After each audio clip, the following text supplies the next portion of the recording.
Hey, what's up, everyone? Welcome to Mix in America. This is episode 7. With me today, I have the most beautiful guest that anybody could possibly have on their podcast. Joining me is my wife of almost 8 years.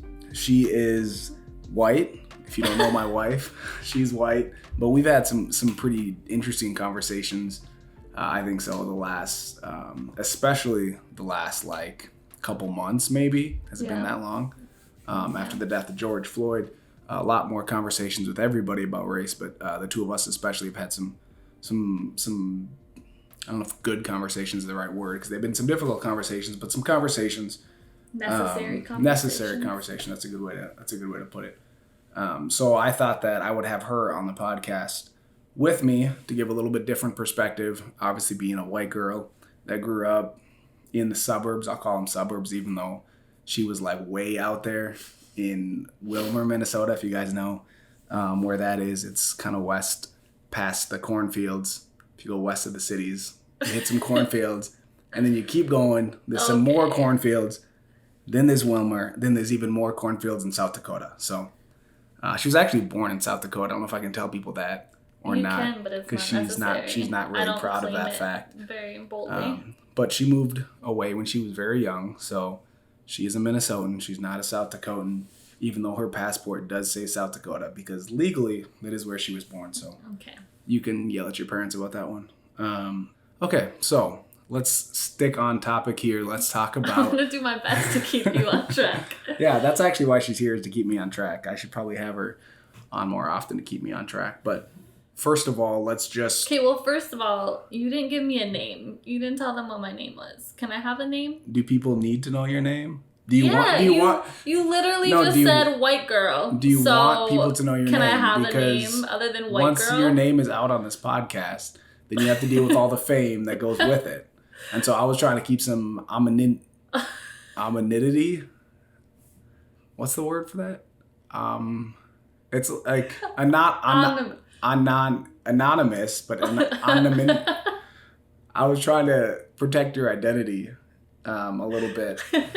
Like Batman wearing a mask. This would be you getting off topic. I'll probably edit some of this out. We'll see. This is my wife, Jocelyn. There you go. She's joined me on the podcast today. She is white, so she has a different perspective on race than I do, because we all have different perspectives. So let's just jump right in. First of all, what were your experiences with race growing up? Did you think about it at all? Did you talk about it? I know, obviously, your family very well. You're from a good family. Your parents obviously aren't racist or anything, but we've talked about this before. Your family's all white. So what was your experience with it? Not my extended family. But growing up, I don't ever remember talking about race. Like you said, my family's all white. I do actually have 2 cousins that are Cambodian. And which is an Asian country, but they're dark. They're way darker than you are. But growing up, like you said, I'm white, but I'm white, right? So everybody was darker than I was. Even all of my white friends, I was always the lightest of the group. So everybody was darker than I was. It just, some people were a lot darker, some people were a little darker. Yes. So that was it? That was your conversation? No, so I don't ever remember having a specific conversation with my parents about race. If you don't know my parents, they are the most loving people in the world. Yes. A little bit to an obnoxious level. Yes. So, that's how I was raised. You just loved everyone. But when I was pretty young, I think I was 6 or 7, they actually opened a teen center in Willmar. And Willmar has well, at least they did at the time. I don't know what it's like now. I haven't been there in a long time. But they have a pretty large Hispanic population. And the majority of the kids that would come to the teen center were Hispanic. And my family tends to take in people. Yes. Constantly. So does mine. We've talked about this before. Yeah. So there was always kids in our house. And that's what I grew up around. So I didn't really think of them as being different ever. But I was exposed to their, the actual Mexican culture. You have not lived until you've been to a Mexican baby shower. They're the best things. I grew up going to quinceañeras and having authentic Mexican food. And so, obviously, with us talking about race, this whole thing leans more black and white. But there weren't a lot of black people in Wilmer that I remember. I don't know what it's like now, but I grew up around other cultures, other kinds of people, so it never was, I don't know, it never was a big deal to me. I never really thought about it. I never really noticed it even. We moved into the Twin Cities when I was 16, so I guess that's probably when I got the most exposure to it, but I don't remember it ever being a thing. Like, I don't remember being like, oh my goodness, there's so many black people here. Can I say that? You might want to edit You can say that. I don't care. I'm not offended by it. So with all the Hispanics around you, did your parents ever talk to you about, like, they're different than you, like their culture? I mean, obviously their culture, like they had a different culture. So I think that's a difference too, because I think that's a lot of when we talk like race and stuff and like what makes different races different. Yeah. Well, if there's a culture that goes with it, like the way I look at it, like I don't have an African culture, right? My mom's black, but she's never been to Africa. Her mom's never been to Africa. Right. I don't have an African culture. Right. You could say whatever you want to define as black culture, whether it's, you know, music or shoes or whatever, but an actual, you know, Mexicans, they would have an actual Mexican culture. Right. So, like, did they ever talk to you about that, or you just kind of experienced it and that's just kind of how it was? No, that's just kind of how it was. I mean, it was never like they're different than us. There was never a talk about skin tones or whatever. I remember some of the boys would try, because there were a majority of them were boys that would hang out at our house, and some of the boys would try to teach me Spanish, but once my mom found out that they were teaching me all of like the curse words and the bad words in Spanish, she put a stop to that real quick. So I don't speak any Spanish. But no, it was never, they were just people. Like it was never a thing about it being any different than how we were. So when was the first time that you actually like noticed race or saw racism or saw anyone treated differently or like heard a conversation that was like, oh, that doesn't feel right, or like what was the first time, or do you know a first time or about when you first started kind of experiencing this or seeing this or understanding it? Yeah, well, when we became friends, because we were friends for a little while before we stared dating. We, me, and you? Yes. Okay. The two of us. I wanted to make sure that that's who the we in that sentence was. You and I. Okay. You talked about it because you're black and white, and so I remember you bringing it up, but again, it didn't. I had a friend in high school who was also mixed, but I didn't really think about it was never like a conversation. Yeah. Like we never talked about it. You didn't ask her what are you when you first met her? No, I didn't actually. Oh, good. That's good. Yeah. I didn't have to teach But so, I mean, experiencing like conversations about race would be when I joined your family, because your family talks about it all the time. But my first experience with like what I would consider racism, like in a bad way, it was after we were married and had moved back to the city. So I was maybe like 20, 21. Yeah, she got married really young. Yeah. We got married when I was 19. You didn't say that. But so I'm just saying, like, it was later in life, later in my life that I experienced it. But I was working, and I worked at DSW, and I was helping this old lady, and her boyfriend. They were not married. They made that very clear. It was weird. But her boyfriend came back, and she said, oh, I thought you went to go girl watch next door, which, first of all, what a creepy old man. But he went to the store, he went next door to look at the girls there or whatever. Which is super weird. Which is, obviously this is not like a solid human being. And he said, oh, well, I did, but there were a bunch of blacks over there. And it took me a minute to be like, wait, what did you just say? And then he continues to say, he goes, well, I don't have that big of a problem with actual black people. It's the salt and pepper I don't like. And me being little naive Jocelyn, I didn't understand what he was talking about. And I don't know if I figured it out or if he explained it. I don't remember. But he was talking about mixed people. Yeah. And like your husband. Right. And I was the one person in the store that was married to a mixed person. Like, of all people, why are you telling me this? And he was talking about how, like, you know, they have such a hard time in life and they can't do anything in life and they're set up for failure because they're mixed and all of this stuff. Yeah. And I was sitting there like, I was so taken back because, like I said, this is the first time that I really remember, like, experiencing something like this. And so I had no idea what to say. And I ended up getting called away, and so I don't think I said a thing. And I remember being so upset about it. And, like, and then afterwards upset at myself at, like, how I handled it, the fact that I didn't say anything. Because, like, you know, when you're after the situation, all these things come to you, like, no, my husband's a college graduate. Like, he's doing just fine in life, thanks, sir. But I didn't think about that at the time. So, but I remember going home and telling you, and you were, like, kind of laughed it off. Like, it was no big deal. And I was like, why are you not so upset about this right now?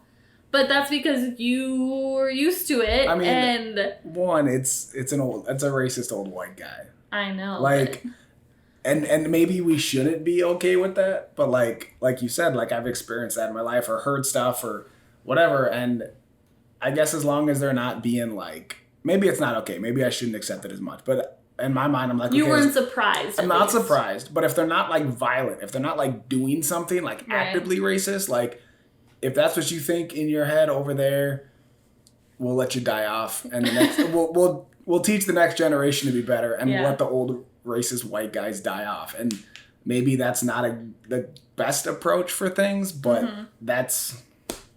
But that's part of I think the biggest thing about that is, like, conversations that we've had recently. Because white people, we don't think about race because we don't have to. And, like, I was 20 or 21 before I actually heard my first, like, somebody being really racist. Yeah. And I just think that's my biggest, like, takeaway now from it. Because I'm sure there were things said earlier in my life, but I had no idea. Yeah. And good or bad, we don't have kids, so we don't have to worry about it yet of how we'll raise our children. But, you know, like, do you let your kids know at a young age about it? Do you know, like, do you let them experience it on their own? We've had a lot of talk about white privilege. I have an episode where I just talk about white privilege. Yep. One thing that you can't refute, whether, like I said, my family doesn't really accept white privilege or doesn't really want to, like, we don't want to talk about it because we believe that no matter, regardless of the color of your skin, my mom is black, a black woman, and she's accomplished some pretty impressive things in her life and in her career. They can go back and listen to that one. Yeah, they can go back and listen if you want to listen more about it. But one thing that I've thought about, and I heard someone say it, one privilege of white is learning about racism. Instead of experiencing it. Yeah, I read that online, actually. Yeah, so I've heard that before, too, and that's one thing that, I mean, Which I think is so true, because you talked about when you were in, I don't know, kindergarten. Kindergarten was when you first heard the N-word. Like, I was 21 when I first experienced it. So I think that's... And it wasn't even something at you. I mean, you probably took some whatever. I mean, I took it personally. But you took it personally because your husband. But he had no idea that I was married to a mixed guy. Yeah. He just happened to pick the one white girl in there that was. Yeah, that's just kind of funny. So you grew up in a white family. You had maybe, you know, Hispanic guys around the teen center or whatever. So you had some, but not a whole lot of thoughts, interactions with race until we got married. So what was that like when we started dating? Did you have any thoughts, any conversations with your parents? I mean, I know your parents well enough that I can't imagine, like... Yeah. I can't... No, my mom is the one that pushed me to date you. Are you kidding me right now? I'm just picturing you, like, going up to your parents and be like, guys, I think I'm in love with a black man.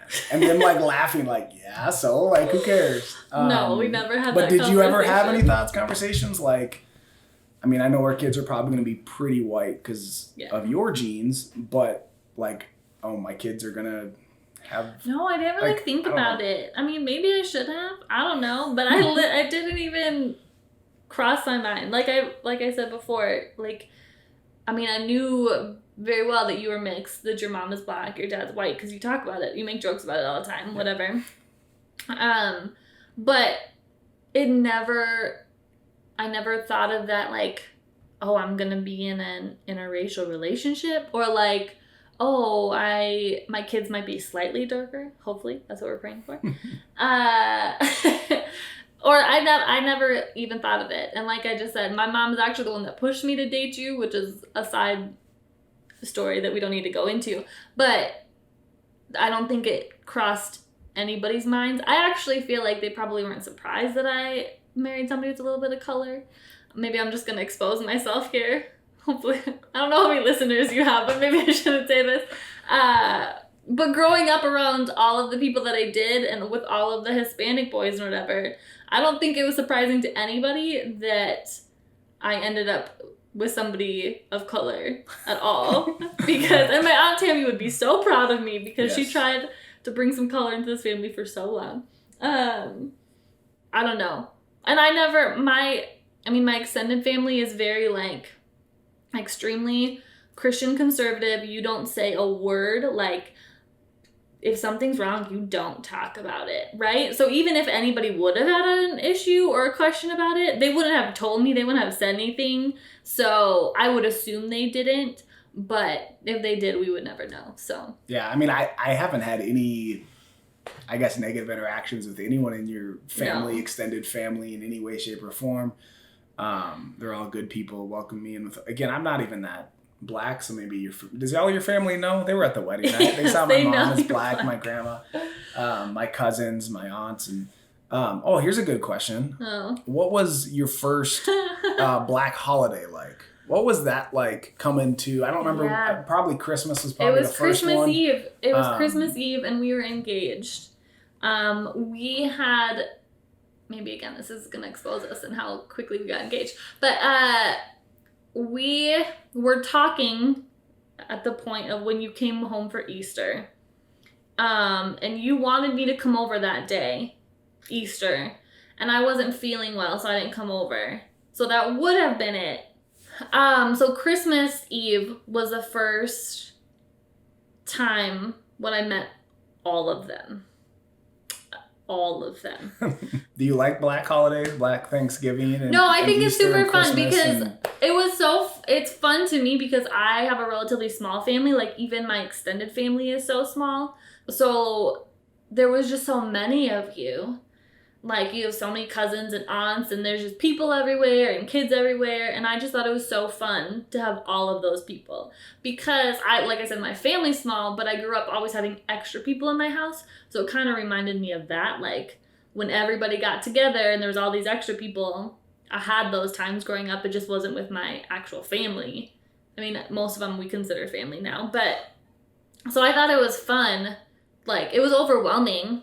And it's fine. They all thought I was either Sarah or Emily, who are also blonde white girls. Which they still do, by the way. You've been married 8 years, and you still get confused for Sarah and Emily because they're the other. So I just was another one of those blonde white girls there. No big deal.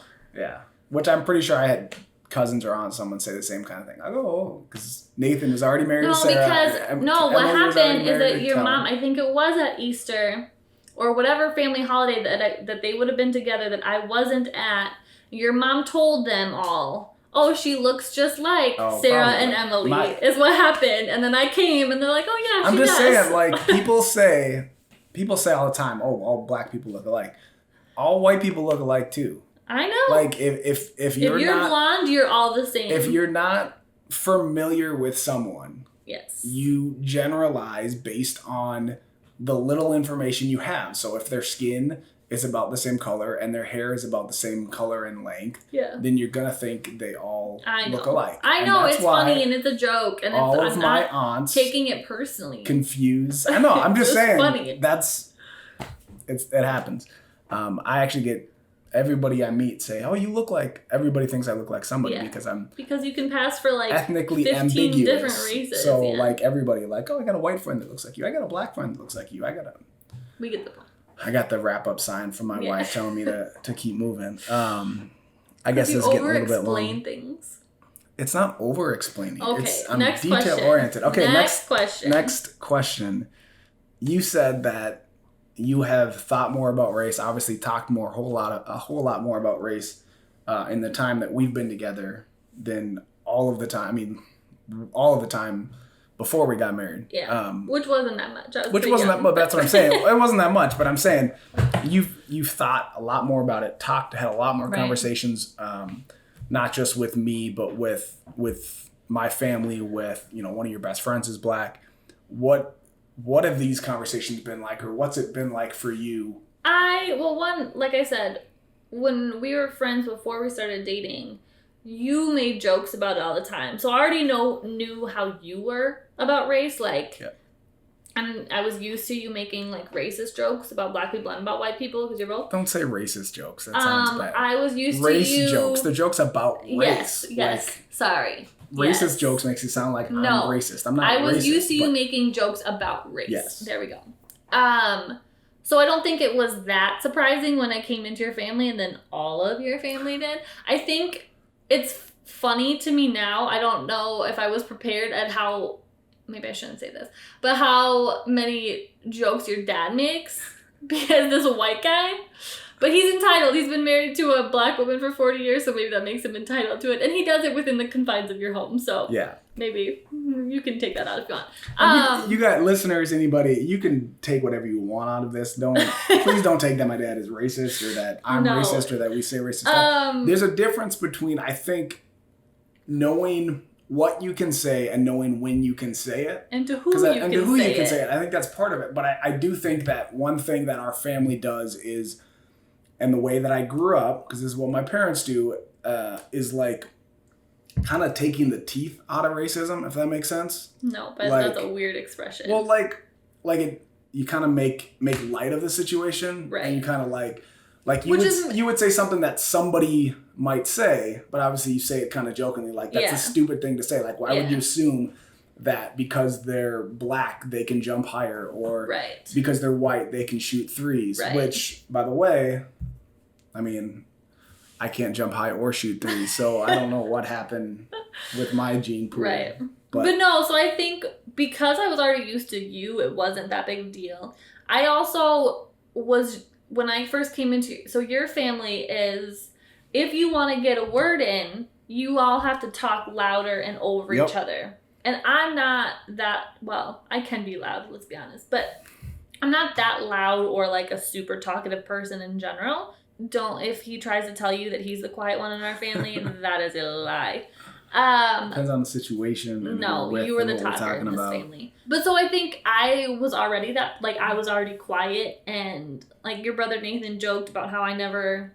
He thought you didn't say anything the first few times because I wasn't loud enough to make my voice heard over everybody else. And I don't know if it's a large family thing or a Black family thing, but if you want to be heard, you have to speak over people. And I didn't do that in general. In small white families, everybody takes their turn and has a nice, and that's just not how I didn't do that in general. So I was already at family gatherings or whatever, I already just sat there quietly and like listened and observed. So maybe that's part of it too, because I was already quiet, so it didn't like make me, it wasn't like, ooh, what do I say? I didn't say anything anyways.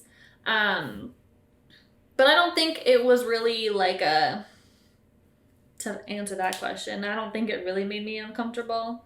Had we had any like serious conversations? Did your opinions on race or your thoughts change at all, or maybe open up more? Well, I don't think I had a lot of opinions on it because I wasn't fair enough.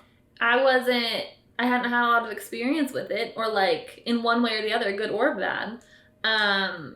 So I think, like you said, we've had a lot of conversations. I think one of the things we've talked about is how white people are so uncomfortable to talk about race. Because, and part of it is like, you don't know what to say, you don't want to say the wrong thing, you don't want to be labeled a racist, Yeah. Part of it is you don't have to talk about it because you don't experience these things firsthand most of the time. So I think that's the biggest thing that's been honestly such a, to use a churchy word, blessing about being in your family, because I'm so used to having those conversations because it's talked about all the time.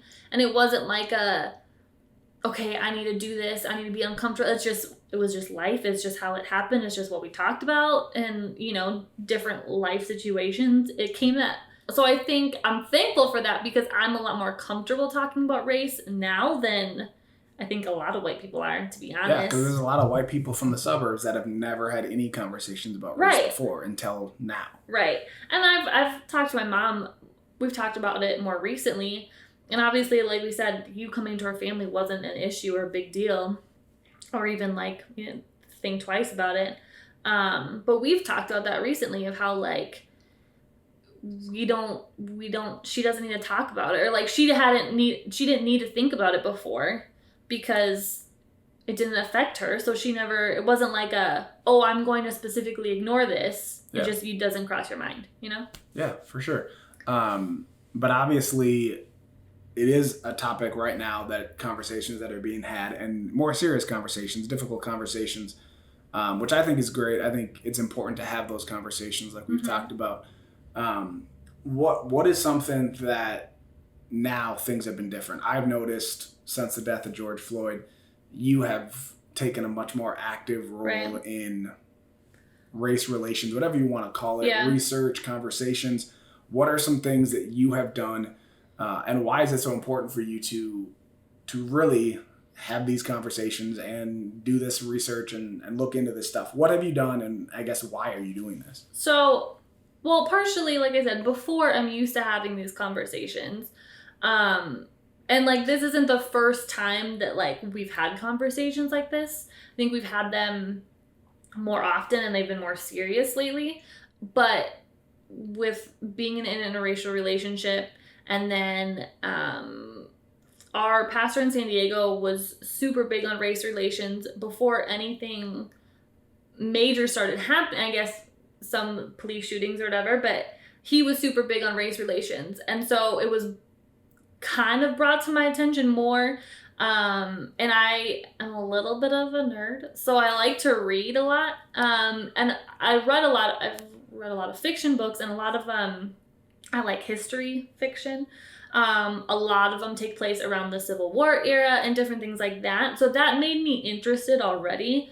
And so I had already, before George Floyd, I had already read some different books and researched some stuff on my own just because I'm the kind of person that like, if I'm going to talk about something, I want to know about it. Or like, if I'm going to know about something, I want to know everything I can about it. But then when George Floyd happened, which I think it hit different for a lot of people. I don't know what it was, but it was like, this is the final straw of, I think, the effect a lot when these have happened in the past. It's been, if months or so later, everybody kind of goes back to normal, which is odd, and that's why we don't have change in our country. But this one, I don't know what it is, because I feel like the whole country is experiencing it to another level. Obviously, Minneapolis. But for me specifically, it did hit home. And so like, I mean, that happened 20 minutes away from where we live. And I mean, I'm not ever concerned about you because like you said, most people don't think you're black right away. But that could have easily been somebody that I knew. We've talked to different people. We know different people that are from that neighborhood that are Ryan from Watkins grew up. Exactly. And so for me, it just hit home because I could have easily been somebody that I knew and somebody that I cared about. And so I think that it just hit different. And then I also think, speaking specifically with like police shootings and different things in the past, it's always been like when you hear it from the media or see it, it's always like a politicized thing. And I think this was the first time so it's easy to like overlook it and be like, well, they're politicizing it. Oh, da-da-da. But for me, seeing so many people that I know, I care about, people who I know well, people whose opinions I trust, say that they're scared and they're hurting. It wasn't just it's a political thing, da-da-da. It was, no, these are people that I know who are saying, I'm scared. Like, I'm scared that if I was in this situation, the same thing would happen. And so For me, I feel like that's also the difference this time. It was like, okay, if these people that I know and love are saying they're hurting, I can't ignore this anymore. Yeah. I can't just say, oh, well, it depends on the situation. Let's wait till we get the facts. I was like, no, okay. Something needs to happen. Something needs to change. After this one, I remember specifically I was sitting in bed. It was Wednesday night right after George Floyd was murdered. And Wednesday night was the first night that the rioting got super bad in Minneapolis and they started burning things down. And you were sleeping, I was sitting in bed on Twitter just watching Lake Street burn, essentially. And I couldn't get over the fact that I'm sitting safely in my bed in my quiet little neighborhood and 20 minutes from where I live, this is happening. And I just thought, what has to change that we don't just move on from this?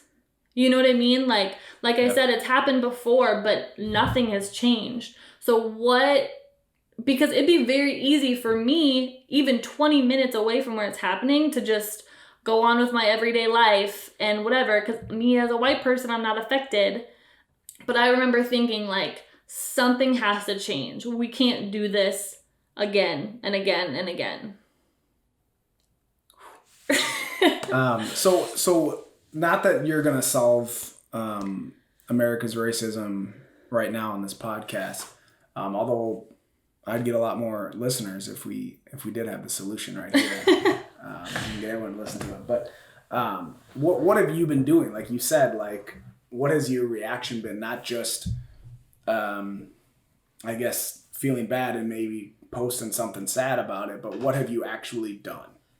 So I think the biggest thing, as a white person, the big thing you need to do is educate yourself. Because I think that is a huge part of where there's a lack of empathy.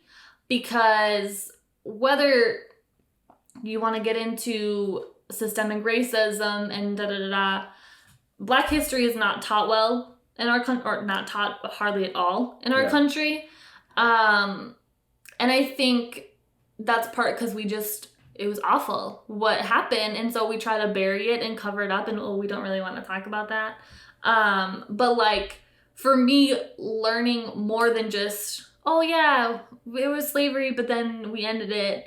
They were okay. And then it was, civil rights, but Martin Luther King and everything was happy. When you actually look into history, I think it just opens your eyes a little bit of why we have an entire people group in our nation that's hurting. Because you can't, if you don't know, why, then how can you empathize with somebody?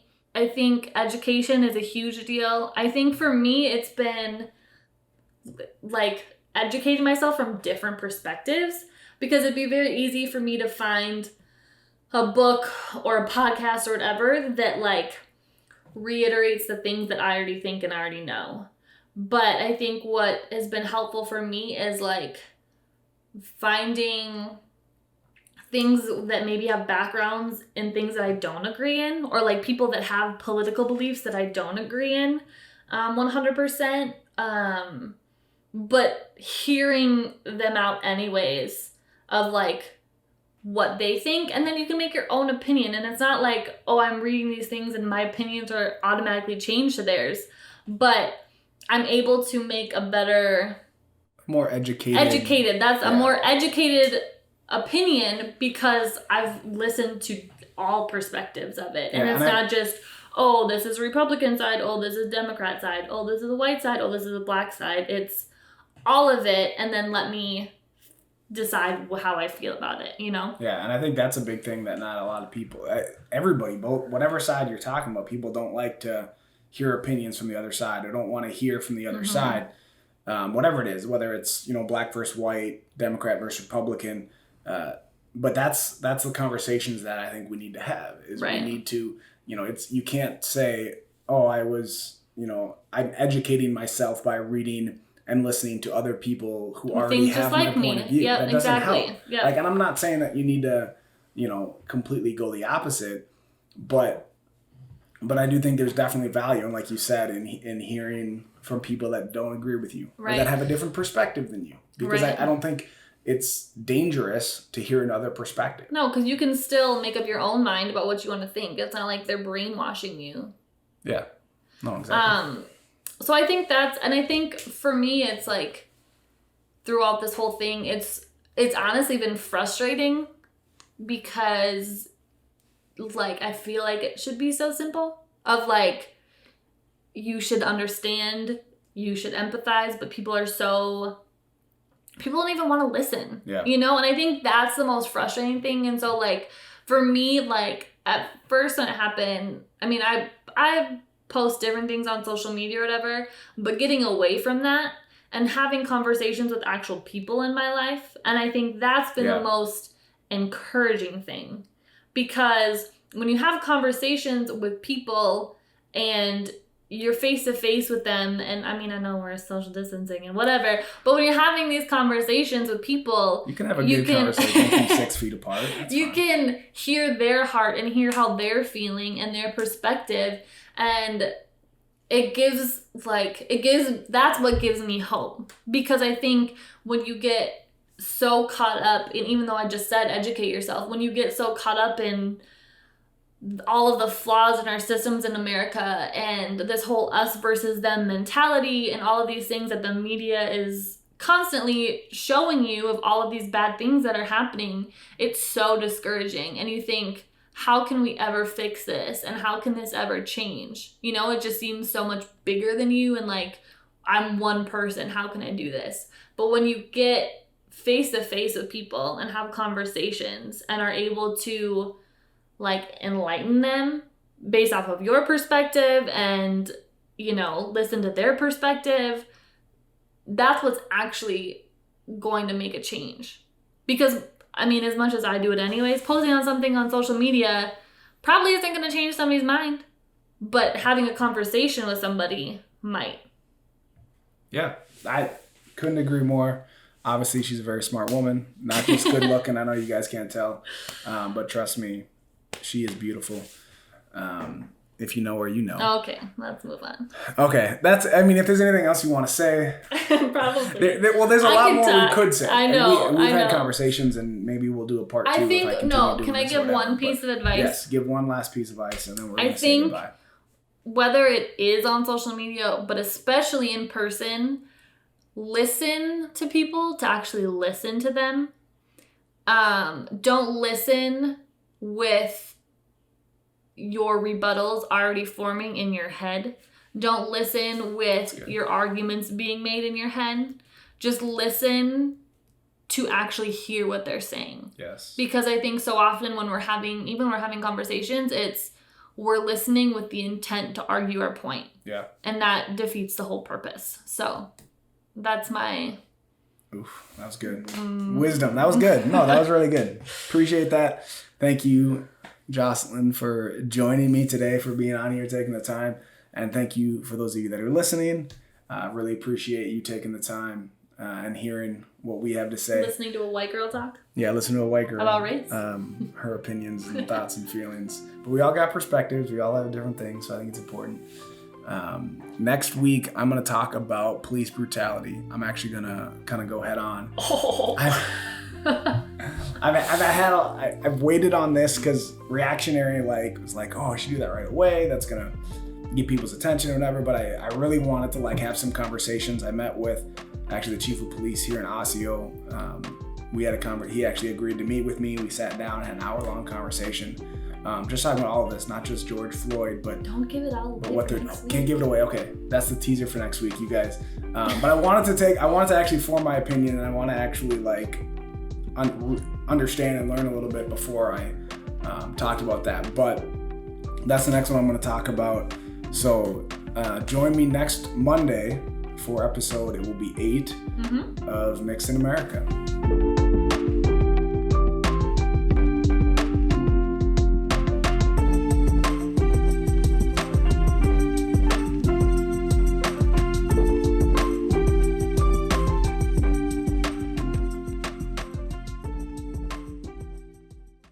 Hey, Hey, thanks for watching my video. I hope you liked it. If you did, can you do 3 things for me? Can you like the video, subscribe to my channel, and tell your friends?